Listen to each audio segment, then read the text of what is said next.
The morning mist hung low over Windsor Castle as thousands gathered along the ancient stone walls.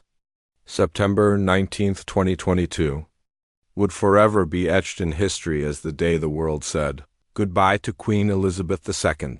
Among the sea of black umbrellas and tearful faces stood members of the Royal Guard, their red uniforms and tall bearskin hats creating a striking backdrop against the gray sky. Sergeant James Mitchell had been preparing for this moment for weeks, yet nothing could have truly prepared him for the weight of this final duty.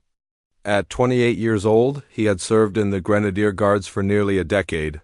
He had stood watch outside Buckingham Palace through countless state occasions, had marched in the Trooping the Colour ceremony, and had even been personally commended by the Queen herself during a private ceremony just 2 years prior. But today was different. Today, he would help escort his sovereign on her final journey. As the funeral procession began to form, James took his position among his fellow guardsmen. The discipline that had been drilled into him since basic training kept his back straight and his expression neutral, even as emotions churned within him. He remembered the first time he had seen the Queen up close during his appointment ceremony. She had looked directly at him with those kind, knowing eyes and had nodded slightly, a gesture that had filled him with immense pride and purpose. The streets of London were lined with millions of mourners who had traveled from every corner of the globe. Heads of state, celebrities, and ordinary citizens stood shoulder to shoulder, united in their grief and respect for the woman who had dedicated her life to service.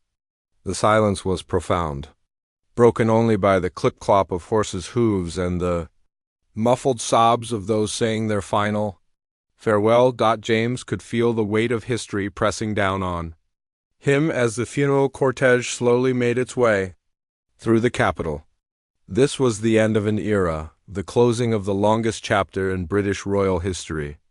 The Queen had been a constant presence throughout his entire life, and indeed throughout the lives of most people present that day.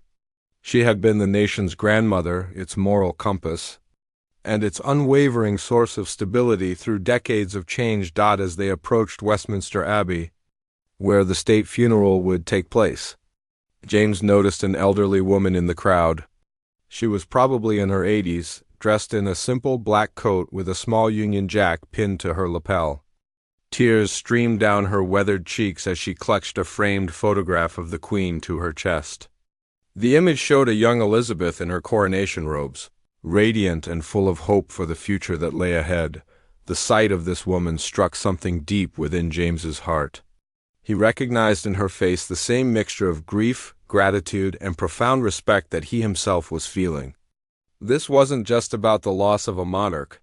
It was about the loss of a beloved figure who had touched countless lives in ways both grand and intimate. The procession continued its solemn journey, and James found himself thinking about all the stories he had heard from older guards about their interactions with the Queen. She had always remembered their names, had asked about their families, and had shown genuine interest in their well-being. Despite her exalted position, she had never forgotten that behind every uniform was a human being with hopes, dreams, and concerns. As the funeral cortege drew closer to its destination, the reality of the moment began to settle over James like a heavy blanket. Soon, they would lower the Queen's coffin into the ground, and with it would go not just a person, but an institution, a way of life, and a connection to a past that would never return. The thought was almost overwhelming, and for the first time since the procession began, James felt his composure begin to waver. The crowd's silence seemed to deepen as they approached the Abbey, as if the entire world was holding its breath. In that moment, James understood that he was not just a soldier following orders or a guard performing his duty. He was part of something much larger, something that connected him to every person in that crowd, to the history of his nation, and to the legacy of the remarkable woman they were honoring. The weight of responsibility he felt was no longer just about maintaining formation or executing the ceremony flawlessly. It was about ensuring that this final farewell was worthy of the woman who had given everything to her people. As the great doors of Westminster Abbey came into view, James steeled himself for what lay ahead, unaware that in just a few short hours, His own actions would become part of the story that people would remember about this historic day. Inside Westminster Abbey, the atmosphere was both magnificent and heart-wrenching. The ancient Gothic arches seemed to echo with the weight of nearly 1,000 years of history, while the soft light filtering through the stained glass windows cast colorful patterns across the stone floor. 2,000 carefully selected mourners filled every available seat, their faces reflecting the gravity of the occasion. James took his designated position along the aisle, his rifle held at the precise angle he had practiced countless times. From where he stood, he had a clear view of the Queen's coffin, which was draped in the royal standard and topped with the imperial state crown, the orb, and the scepter. These symbols of monarchy that had seemed so powerful and eternal now appeared almost fragile in the face of human mortality. The service began with hymns that had been sung in this very abbey for centuries. The Archbishop of Canterbury spoke about a life well lived, about duty fulfilled, and about a legacy that would endure long after the ceremonies concluded. His words resonated through the vast space, reaching into the hearts of everyone present, from world leaders to ordinary citizens who had won the lottery to attend. As the service progressed, James found his attention drifting to the faces around him. He could see tears glistening in the eyes of hardened military officers, politicians who had worked with the Queen for decades, and members of the royal family who were saying goodbye to not just their sovereign, but their beloved matriarch. Even the choristers, trained to maintain perfect composure during the most solemn occasions, seemed to struggle with their emotions as their voices soared through the ancient nave. The readings and prayers spoke of service, sacrifice, and unwavering faith. They painted a picture of a woman who had never wavered in her commitment to her people, who had put duty before personal desire time and again, and who had faced every challenge with grace and determination. James thought about his own oath of service, the promise he had made to serve the crown with honor and integrity. Today, that oath felt more meaningful than ever. When the last post was played, the haunting melody of the bugle seemed to carry with it the collective grief of a nation. The 2-minute silence that followed was perhaps the most profound quiet James had ever experienced. In that silence, he could almost feel the presence of history itself, the weight of all the moments that had led to this one, and the knowledge that nothing would ever be quite the same again. As the service neared its conclusion, preparations began for the procession to Wellington Arch, where the Queen's coffin would be transferred to the state hearse for the final journey to Windsor Castle. This was the moment James had been preparing for, the culmination of weeks of rehearsals and years of training. Every step had been choreographed, every movement planned with military precision. The pallbearers, 8 guardsmen from the Queen's company, slowly lifted the coffin and began the solemn march out of the abbey. James and his fellow guards fell into formation, their movements synchronized like a well-rehearsed dance. The clip of their boots on the stone floor created a rhythmic accompaniment to the organ music that filled the sacred space. As they emerged from the abbey into the gray London afternoon, the sight that greeted them was overwhelming. The streets were packed with people as far as the eye could see. Some had been waiting since the early hours of the morning, determined to be part of this historic moment. Union Jacks fluttered in the gentle breeze, and flowers had been placed along the entire route. The procession made its way slowly through the streets of central London, passing landmarks that had been witness to so many significant moments in British history. Big Ben, which had been silent during the funeral service as a mark of respect, chimed solemnly as they passed. The crowds remained respectfully quiet, many filming the moment on their phones, understanding that they were witnessing something that would never happen again in their lifetimes. James maintained his position and bearing, but he couldn't help being moved by the faces in the crowd. There were children who had been lifted onto parents' shoulders to get a better view, elderly veterans standing at attention despite their age, and immigrants who had made Britain their home and felt deep gratitude for the woman who had welcomed them. The diversity of the crowd reflected the commonwealth over which the Queen had presided, a family of nations brought together by history, language, and shared values. As they approached Wellington Arch, James could see the state hearse waiting in the distance. Soon, this public phase of the farewell would be over. and the Queen would begin her final journey home to Windsor, where she would be laid to rest beside her beloved husband, Prince Philip. The weight of the approaching moment began to settle over him, and he found himself thinking about what it truly meant to say goodbye to someone who had been such a constant presence in all their lives. Wellington Arch stood majestically against the gray sky, its imposing structure serving as the perfect backdrop for this solemn transfer. The crowds here were even denser than they had been along the processional route, with people pressed against the barriers, some having waited for over 12 hours just to witness this moment.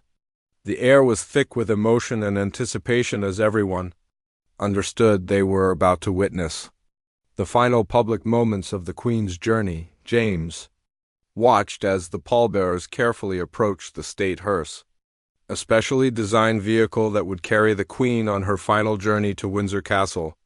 The hearse had been built specifically for this occasion, with large windows that would allow people to see the coffin as it passed by. Even in death, the Queen would continue to be visible to her people, maintaining that connection that had defined her reign for over 70 years. The transfer was conducted with the same meticulous precision that had characterized every aspect of the day's ceremonies. Each movement was deliberate and respectful, carried out by men who understood the profound significance of their actions. As the coffin was placed into the hearse, a collective intake of breath could be heard from the thousands of spectators who had gathered to witness this historic moment. It was then that James noticed her again. The same elderly woman he had seen earlier in the day, the one clutching the framed photograph of the young Queen. Somehow, she had managed to position herself near the front of the crowd at Wellington Arch. Her weathered hands gripped the barrier tightly, and tears continued to stream down her cheeks. The photograph she held was now pressed against her heart, and her lips moved silently in what appeared to be a personal prayer or final message to the monarch who had been part of her life for so many decades. The sight of this woman struck James with unexpected force. In her face, he could see the faces of millions of others around the world who were experiencing this same profound sense of loss. She represented every person who had grown up under the Queen's reign, who had found comfort in her steadfast presence during times of uncertainty, who had celebrated with her during moments of national joy, and who now felt adrift in a world without her reassuring presence. As the final preparations were made for the Queen's departure to Windsor, James found himself thinking about the personal connection he had felt with the monarch. It hadn't been based on frequent interactions or personal conversations, but rather on something deeper and more fundamental. It was the connection that comes from shared service, from understanding what it means to put duty before self, from recognizing in another person the same commitment to something greater than oneself. The Queen had embodied these values not just in grand public gestures, but in countless small, private moments that few people ever saw. James had heard stories from older guards about how she would inquire about their families during shift changes, how she would remember the names of staff members' children, how she would ensure that anyone who worked in her service was treated with dignity and respect. These weren't the actions of someone fulfilling a public role. They were the actions of someone who genuinely cared about the people around her. The crowd began to stir as the convoy prepared to depart. Police motorcycles took their positions at the front and rear of the procession, their riders understanding that they were escorting not just a hearse, but the final chapter of an extraordinary life. The route to Windsor had been carefully planned and would take the Queen through communities that had special significance to her, allowing as many people as possible to pay their respects. As the state hearse began to move, followed by cars carrying members of the royal family, James felt a profound shift in the atmosphere around him.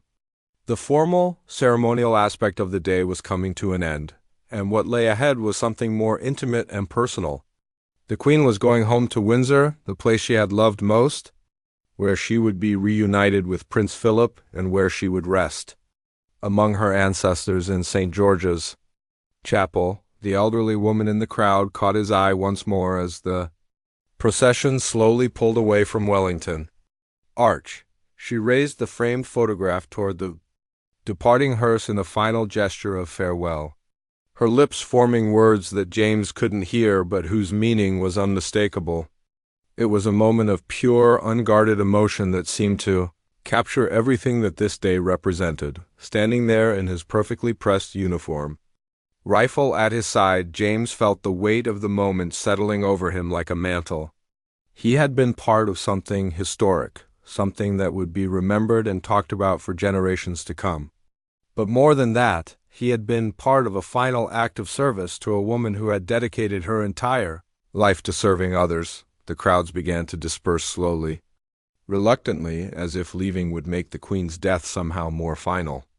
Many lingered, taking photographs of Wellington Arch, of the guards who remained at their posts, of anything that would help them remember this day. Children asked their parents to explain what they had just witnessed, beginning conversations that would help carry the Queen's memory forward to future generations. As James maintained his position, he found himself thinking about what would come next, both for the nation and for himself. The Queen's era was ending, but the values she had embodied would continue. The commitment to service, the dedication to duty, the understanding that true leadership means putting others before yourself, these principles would survive long after the ceremonies concluded and normal life resumed. The journey from London to Windsor Castle would take approximately an hour, and along every mile of the route, people had gathered to pay their final respects. James and several other guards had been selected to accompany the procession in military vehicles, maintaining the security and dignity of the Queen's final journey. As they traveled through the suburbs and countryside of Berkshire, the scale of public affection became even more apparent. Entire families stood at the roadside, many holding flowers that they hoped to place along the route. Farmers had left their fields to stand by gates and fences, their heads bowed in respect as the convoy passed. In small villages, local councils had organized gatherings where entire communities came together to witness this historic moment. The sight was both heartwarming and heartbreaking, a testament to the deep connection the Queen had maintained with ordinary people. Throughout her reign, James watched from his vehicle as children waved small flags and elderly residents leaned on walking sticks to maintain their vigil by the roadside. Many of these people had probably never seen the Queen in person, but they had felt her presence in their lives nonetheless. She had been a constant through their childhoods, their careers, their marriages, and their retirement years. Her image had been on their currency, her voice had reached them through televisions and radios, and her example had provided a model of steadfast service and dedication. As they approached Windsor, the crowds became even denser. The town had been the Queen's primary residence in her later years, and many of the locals had personal memories of encountering her during her daily walks or while she was out riding. These weren't distant subjects saying goodbye to a remote monarch. These were neighbors bidding farewell to someone who had been part of their community for decades. The castle came into view, its ancient towers rising majestically against the darkening sky. Windsor Castle had been home to British royalty for nearly 1,000 years, and it was here that the Queen had felt most at peace. During the COVID-19 pandemic, she had isolated here with Prince Philip, and it was from Windsor that she had delivered some of her most memorable addresses to the nation, including the famous "We Will Meet Again" speech that had provided comfort during the darkest days of the crisis. The procession passed through the town of Windsor, where every shop window displayed photographs of the Queen and messages of condolence. The long walk, the tree-lined avenue that leads up to the castle, was packed with people who had been waiting since dawn. Some had brought camping chairs and thermoses of tea, prepared for a long vigil. Others stood in family groups, with grandparents explaining to young children the significance of what they were witnessing. As the state hearse turned onto the long walk, something extraordinary happened.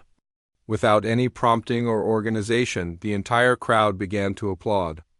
It started as a gentle clapping from a small group near the gates, but it quickly spread along the entire length of the avenue. It wasn't the kind of applause you might hear at a concert or sporting event. It was something much more profound. It was the sound of gratitude, of recognition, of love expressed in the only way that seemed Appropriate for the moment, James felt his chest tighten as he witnessed this spontaneous outpouring of affection. He had attended many royal events and had seen crowds cheer and wave, but this was different.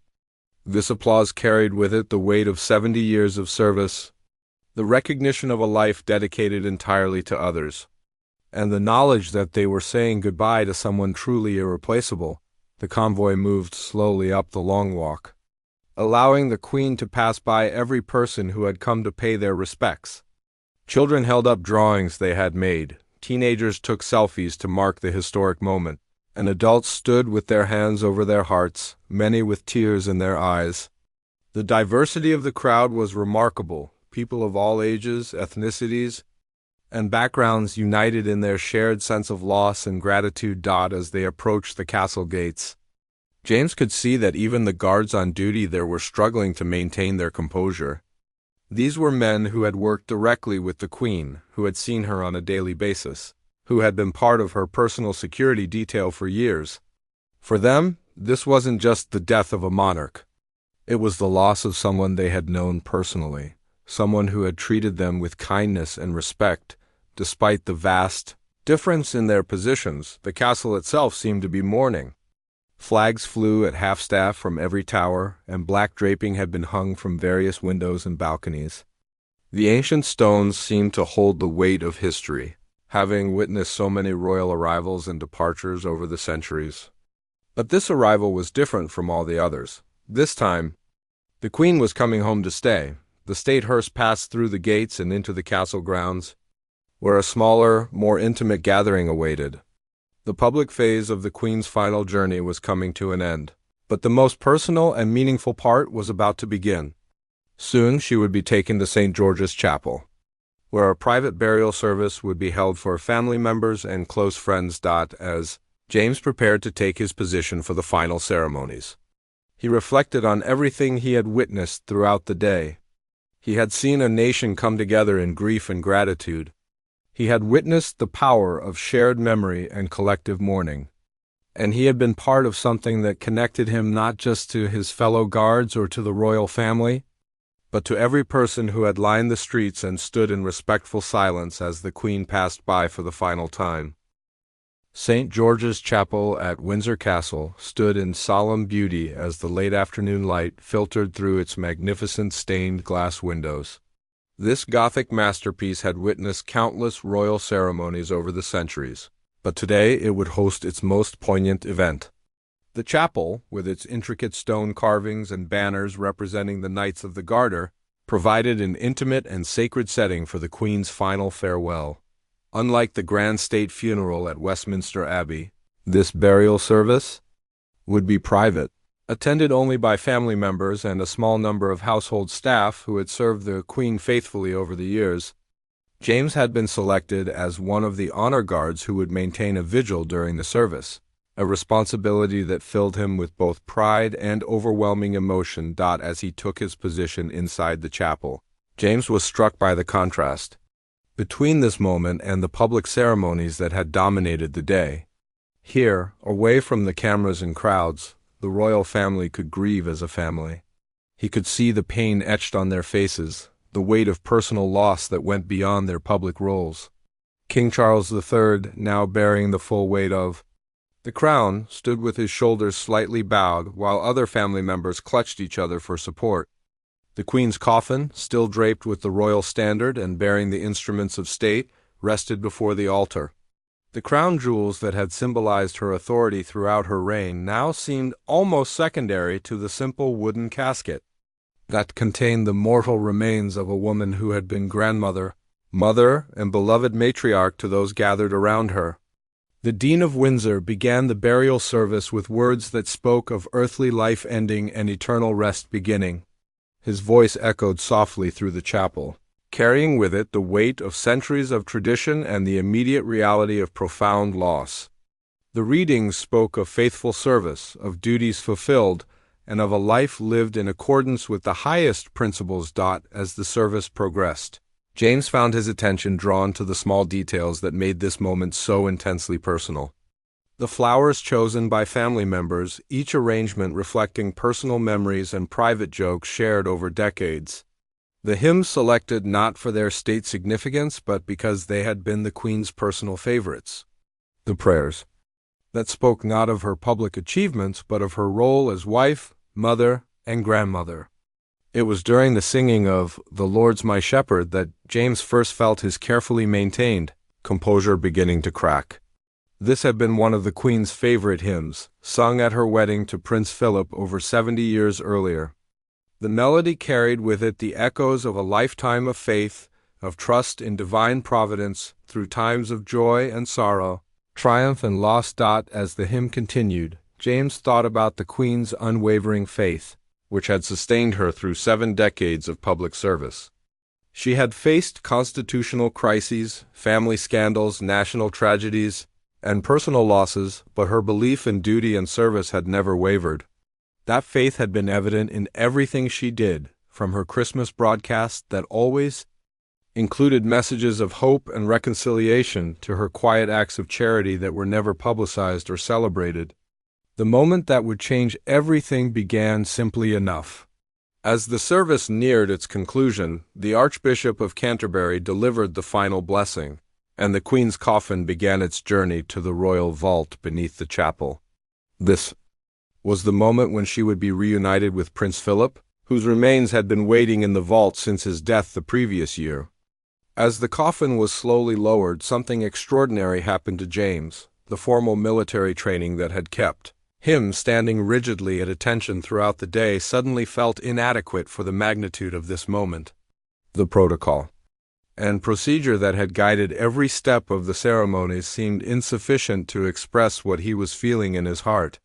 Without thinking, without considering the consequences or the breach of protocol, James did something that no royal guard had ever done during such a ceremony. He broke formation. Not dramatically or disruptively, but quietly and purposefully. He took a single step forward and slowly, respectfully, removed his bearskin hat, holding it against his chest as he bowed his head in a gesture of profound personal respect. The action was so unexpected, so contrary to everything he had been trained to do, that for a moment the entire chapel seemed to hold its breath. Royal guards simply didn't break formation during ceremonies. They maintained their positions regardless of what was happening around them. It was fundamental to their training and their identity, but something about this moment had touched James so deeply that the rigid requirements of military discipline seemed less important than the need to express his genuine grief and gratitude. This wasn't just about following orders or maintaining tradition. This was about honoring a woman who had dedicated her entire life to serving others, including him. The gesture was small but profound. In removing his hat and bowing his head, James was acknowledging not just the Queen's royal status but her humanity. He was recognizing the woman behind the crown, the person who had carried the weight of an entire nation's expectations with grace and dignity for over 70 years. The family members present noticed immediately, and rather than being shocked or offended by the breach of protocol, they seemed moved by the spontaneous expression of respect. Here was a young soldier who had been so touched by the Queen's example that he couldn't help but respond from his heart rather than his training. The silence that followed James's unexpected gesture seemed to stretch for an eternity, though in reality it lasted only a few seconds. In that brief moment, every person in St. George's Chapel understood that they had witnessed something extraordinary, not just a breach of military protocol, but a genuine expression of human emotion that transcended rank, tradition, and formal procedure. What happened next surprised everyone, including James himself. Instead of maintaining their rigid formation, several other guards began to follow his lead. One by one, without any command or coordination, they too removed their bearskin hats and bowed their heads. It started with the guard standing directly beside James, a veteran sergeant who had served for 15 years and had never once deviated from protocol during a ceremony. The ripple effect continued as more guards joined in this spontaneous tribute. These were men who had dedicated their careers to maintaining perfect discipline and unwavering adherence to procedure. Yet something about this moment moved them to set aside their training and respond from their hearts. The sight of these proud soldiers, their heads bowed in unified respect, created one of the most powerful and moving images of the entire day. King Charles III, who had been watching the proceedings with the solemn composure expected of a new monarch, was visibly affected by what he was witnessing. His eyes filled with tears as he saw these guardsmen expressing their genuine love and respect for his mother in a way that no amount of formal ceremony could have captured. In that moment, the new king understood that his mother's greatest achievement wasn't her long reign or her constitutional role, but the way she had touched individual hearts and inspired personal devotion. The other members of the royal family were equally moved. Princess Anne, known for her practical nature and direct manner, wiped tears from her eyes as she watched the guards' tribute. Prince William and Prince Harry, despite their personal differences, seemed united in their recognition of what this gesture represented: a spontaneous outpouring of genuine affection for their grandmother from people who had served her with honor and dedication. The Queen Consort Camilla placed a gentle hand on her husband's arm, offering comfort as they both processed the emotional weight of the moment. Even she, who had not known the Queen for as long as the others, understood the significance of what was happening. These guards weren't just following orders or fulfilling their duties. They were expressing a personal connection to the woman they had served. As James stood there with his head bowed and his hat pressed against his chest, memories flooded through his mind. He remembered the day he had first put on his uniform, the pride he had felt in being selected for the Queen's Guard, the first time he had stood watch outside Buckingham Palace. He thought about all the ceremonial duties he had performed over the years, the state occasions, the garden parties, the investitures where he had watched the Queen honor citizens for their contributions to society, but most of all, he remembered that moment 2 years earlier when the Queen had personally thanked him for his service. She had been reviewing the guards before a state banquet, and as she passed along the line, she had paused in front of him. Looking directly into his eyes, she had said simply, "Thank you for your service, Sergeant Mitchell." She had remembered his name, had spoken to him as one person to another, had made him feel that his dedication mattered to her personally. That brief encounter had transformed his understanding of his role. He realized that he wasn't just guarding a building or protecting a symbol. He was serving a person who genuinely cared about the people around her. The Queen's acknowledgement had given new meaning to every early morning shift, every hour spent standing motionless in all weather conditions, every sacrifice he had made in his personal life to fulfill his duties. The chapel remained silent except for the soft sound of muffled tears and quiet prayers.